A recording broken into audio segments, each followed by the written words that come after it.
And now to another top story tonight, removing bad actors or circumventing voters. That's the debate behind a bill that would raise the standards for sheriffs and police chiefs. KIRO 7's Brandon Thompson has been getting both sides on this issue from the Capitol. And Brandon, it has been a really long time since these standards have been changed.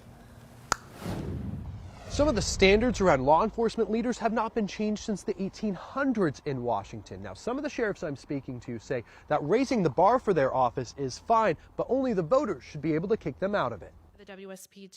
A packed house of testimony. It is the court, not the sheriff, that determines whether a law is constitutional. Over a bill looking to raise the bar for sheriffs and police chiefs. I strongly urge you to vote no. SB 5974 would do three things: increase standards and trainings for volunteers and youth cadets, raises the age to 25 to become sheriff, require you're in law enforcement for 5 years, and mandates a background check for candidates instead of just those elected. I think all of that matches the title of the bill. It's the modernization of that position.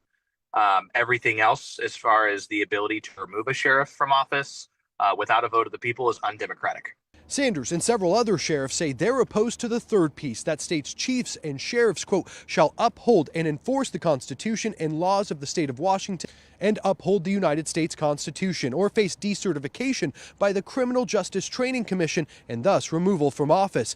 The debate over masks and vaccine mandates during COVID or enforcement of gun control laws all mentioned in testimony today. If there's really, truly a sheriff that you don't like, the process isn't to circumvent our democracy. The process is to get a better sheriff candidate to run against them. Is that fair to have unelected commissioners making these decisions for an elected position? I believe it is, because they make a lot of these decisions all the time when we as sheriffs and police chiefs send them names of people who have violated their oath of office. Senator John Lovick was a state trooper for more than 3 decades before being elected as the Snohomish County Sheriff in 2007. He says it creates the same rules for deputies and sheriffs alike, and that the recall process is a difficult bar. Sanders believes that's the point.